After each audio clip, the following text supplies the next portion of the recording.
नमस्कार साथियों, आज हम बात करेंगे रशिया के बारे में। थंबनेल तो आपने देख लिया होगा। रशिया में भारतीय वर्कर क्यों फंस रहे हैं, 10 बड़े कारण हैं, सावधान हो जाए। रशिया अभी टॉप ट्रेंडिंग में चल रहा है। मेरे पास रोज लोगों से बात होती रहती है रशिया से रिलेटेड कि सर रशिया जा रहे हैं, वो एजेंट भेज रहा है, इतना पैसा ले रहा है, ये कर रहा है, वो कर रहा है। तो इसमें 10 ऐसे कारण बताऊंगा कि रशिया में जितना आपने सोचा था उतना लोगों को पोटेंशियल नहीं मिल रहा है। ये 10 ऐसे कौन से कारण है रशिया अगर आप जाना चाह रहे हैं तो ये वीडियो देखने के बाद अपने आप पे फैसला लीजिएगा कि आपको क्या करना है। रात को एक बंदे से बात हो रही थी, मतलब यार पासपोर्ट में 90 दिन का विजिट वीजा लगवा के बोलता है उधर तेरा वीजा लग जाएगा, 6 लाख रुपए मांग रहे हैं, 3 लाख रुपए मांग रहे हैं। अभी 2 बंदे वापस आ चुके हैं, 2-3 दिन के अंदर जिनका लीगल नोटिस हम एजेंट के लिए निकाल रहे हैं ना। तो ऐसी बहुत सारी घटनाएं घट रही हैं। आपको जानना जरूरी है कि ऐसे 10 कौन से कारण हैं जिससे आपको रशिया जाने से पहले या तो बचना चाहिए या इसका समाधान अल्टरनेट 100% जो होना है वो यहां से करके जाइए। तो शुरुआत कर लेते हैं। वीडियो देखने के बाद आप लाइक शेयर कमेंट तो जरूर कर ही देंगे। तो चलिए शुरुआत कर लेते हैं। तो ये 10 कारण शुरुआत कर लेते हैं। सबसे बड़े रूस में फंसने के 10 बड़े कारण, top 10 reason why people are getting trapped in Russia.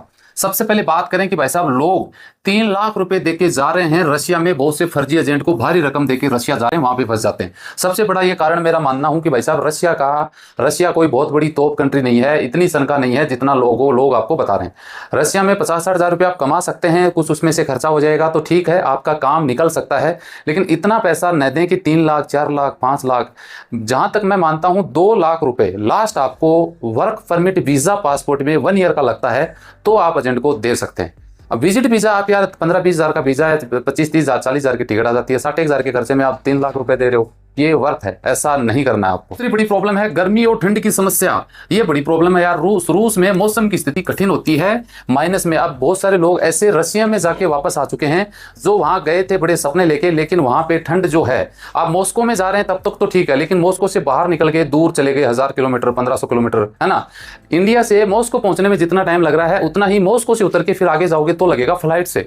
तो वहां पे वैसा ठंड इतना है कि आपकी बॉडी उसको झेल नहीं पाएगी, आप बीमार हो जाओगे, आपको निमोनिया वगैरह सर्दी जुकाम ये बीमारी हो जाएगी। एक बार आप उधर एडमिट हो गए 15 दिन तक आपको हॉस्पिटल में रहना पड़ेगा। 15 दिन पहले छुट्टी वो लोग नहीं देते हैं। तो बहुत सारे लोग बीमार होके वापस आ रहे हैं रशिया से। तो आप पहले एजेंट को ये पूछ लो भाई साहब मुझे कहां भेजोगे, एरिया का नाम पूछ लो, उस एरिया को फिर गूगल पे सर्च कर लो कि वहां का मौसम अगर माइनस है, -5-7 तक तो आप पार पढ़ लोगे, लेकिन उससे आप -20 तक चले गए, 15 तक, आप मेरे से लिखित में ले लो, आपको इंडिया वापस आना ही पड़ेगा चाहे आपने 5 लाख खर्च कर दिए।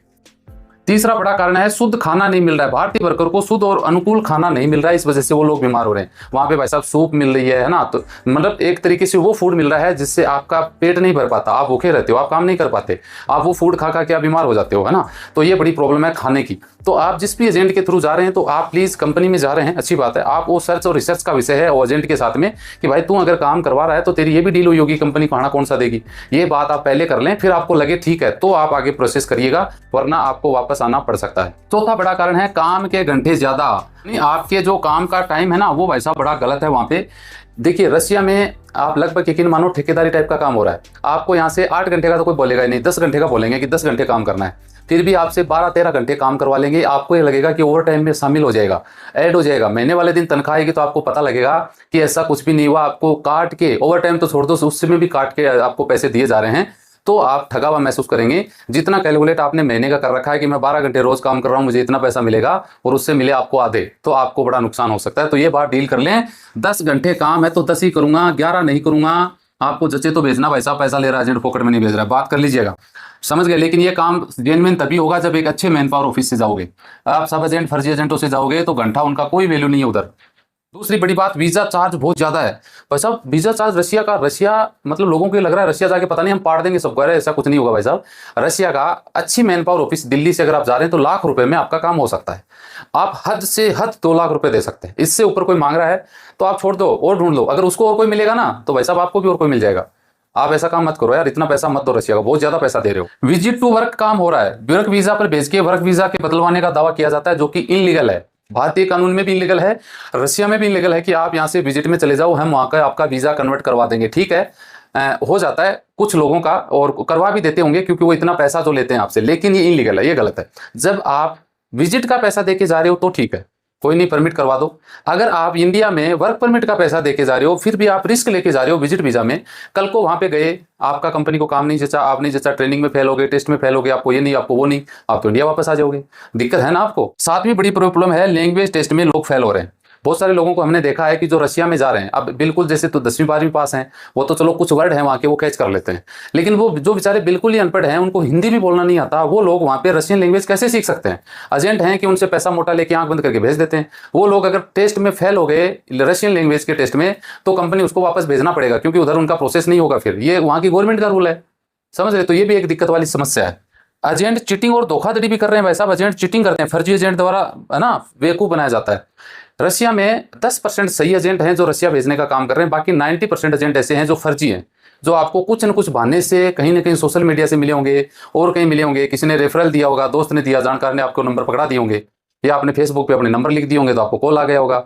ये लोग आपके साथ फर्जी और चीटिंग करते हैं, बहुत सारी चीजें झूठ बोल के आपको भेजा जाता है। अगर 9 नंबर पे वापस आने का टिकट भी आपको खुद पे करना पड़ेगा भाई साहब। अगर आप ऊपर वाले कारणों से वापस आ जाते हैं तो टिकट आप ये मत दिमाग में लगाओ कि एजेंट को हमने 3 लाख दिए हैं, जहाँ आप वापस आ रहे हैं तो टिकट के 40,000 वही दे देगा, नहीं, टिकट आपको ही भरना पड़ेगा।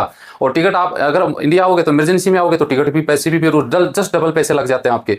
तो कहने का मतलब सोने पे सुहागे वाली बात नहीं है, मुर्गी से महंगा मसाले वाली बात है। कंपनी पैसा काट लेती है, जितना सैलरी आपको बताई जाती है ना, कंपनी डिडक्ट मनी, वो अलग अलग बहाने बना के, क्योंकि यार ठेकेदारी वाला काम है। इधर से बहुत सारे एजेंट ऐसे हैं, उधर उनके बंदे बैठे हैं, जैसे उन्होंने अलग अलग ऑफिसों से 20, 30, 50, 100 बंदे बुला लिए, सबको इकट्ठा किया, एक कंपनी में डाल दिए, वो उनका ठेकेदारी वाला काम हो गया है ना। तो आपको बताते क्या है, मिलता कुछ है। कंपनियां ऐसा ऐसा है भाई साहब कि आपके महीने के 5,000, 7,000 रूबल काट लेती है, तो मतलब आपका नुकसान होता है। तो इन चीज़ों से आपको बचना चाहिए। बड़ी बात यह है 11 नंबर पर कि रशिया का जो लेबर लॉ है ना, बड़ा कमजोर टाइप का है, क्योंकि रशिया इतना वैसे डेवलप कंट्री है, नो डाउट, मानते हैं इस बात को, लेकिन लेबर मार्केट में नहीं है, क्योंकि रशिया में इतना स्कोप था नहीं। अभी 4-6 महीने से स्कोप हुआ, इंडियन लोग वगैरह, पाकिस्तानी ये लोग जाने लगे है ना। तो वहां का ऐसा सरकार को जरूरत ही महसूस नहीं हुई कि इन वर्करों के साथ क्या हो रहा है, गलत होगा नहीं होगा। अभी उन लोगों ने शुरुआत की है, तो लेबर लॉ बिल्कुल लूज है एक तरीके से, आपका कोई प्रोटेक्शन नहीं है, आपको बड़ी दिक्कतें आ जाएगी, कोई समाधान सोल्यूशन उनका होने वाला नहीं है। तो इन चीजों से भी आपको बचने की जरूरत है। बड़ी बात 12वें नंबर पे है भाई साहब, गलत अग्रीमेंट पे आपसे साइन करवा लेते हैं, साइनिंग ऑफ है ना, रॉन्ग अग्रीमेंट, रशियन लैंग्वेज में दिए गए अग्रीमेंट पर बड़ी दिक्कत होती है। आपका अग्रीमेंट होता है और रशियन लैंग्वेज में होता है, आपको तो पढ़ना नहीं आता, आपसे साइन करवा लेते हैं, उसमें पता नहीं क्या लिखा होता है। बाद में आप बोलते हो उसमें हमारे तनख्वाह कट गई, हमें और टाइम नहीं मिला, हमें जो बताया जॉब नहीं मिला। अरे भाई उस अग्रीमेंट में बहुत कुछ चेंजिंग था। आप यार आजकल आपके मोबाइल में ट्रांसलेट है, गूगल ट्रांसलेट ऐप आता है मोबाइल में है, आप उसको ओपन करो, उसमें लैंग्वेज सेलेक्ट करो, कैमरा ओपन करो, रशियन लैंग्वेज टू हिंदी लिख लो, Russian language to Hindi, Hindi में वो आपका अग्रीमेंट आ जाएगा। वहां अगर पहुंचते हैं उसके बाद है ना, तो उसमें आप ट्रांसलेट करके पढ़ सकते हैं कि इस चीजों इनमें क्या क्या लिखा गया है, ताकि आपको धोखा नहीं हो। ज्यादा सैलरी का लालच देख के लोगों को फंसाया जाता है, ये बड़ी प्रॉब्लम है। 1.5 लाख, 2 लाख, 2.5 लाख, 3 लाख ऐसे लोगों को रशिया के नाम से लालच दिया जा रहा है। बहुत सारे लोग आर्मी के नाम से फंस गए, मर गए, अभी भी लोग बर्बाद हुए पड़े हैं, आप सबको पता है। ये लालच है ना, ये मरवाता आपको। तो इनसे बचने की जिम्मेदारी आपकी है। अथोराइज ऑफिस से जाओगे तो कोई गड़बड़ नहीं होगी, ये मैं गारंटी ले सकता हूँ। अब बड़ी बात है, धोखाधड़ी से बचेंगे कैसे भाई साहब? हमेशा रजिस्टर्ड एजेंट से संपर्क करें, अपने सभी डॉक्यूमेंट की फोटोकॉपी सुरक्षित रखें, किसी एग्रीमेंट पर साइन करने से पहले अच्छे से पढ़ लें और समझ लें। सरकार द्वारा अप्रूव्ड ई-माइग्रेट पोर्टल का उपयोग करें, वकील से कानूनी सलाह जरूर लें। हम जैसे वकील को तो भाई साहब आप क्या समझते हैं, आप तो अपने आप को वकील मानते हैं, है ना, ये बड़ी प्रॉब्लम है। तो ये चीजें हैं, सावधानी बरतें, सतर्क रहिए। क्या सोचते हैं कमेंट करके जरूर बताइए। मिलते हैं नेक्स्ट वीडियो में अच्छी जानकारी के साथ। जय हिंद, जय भारत।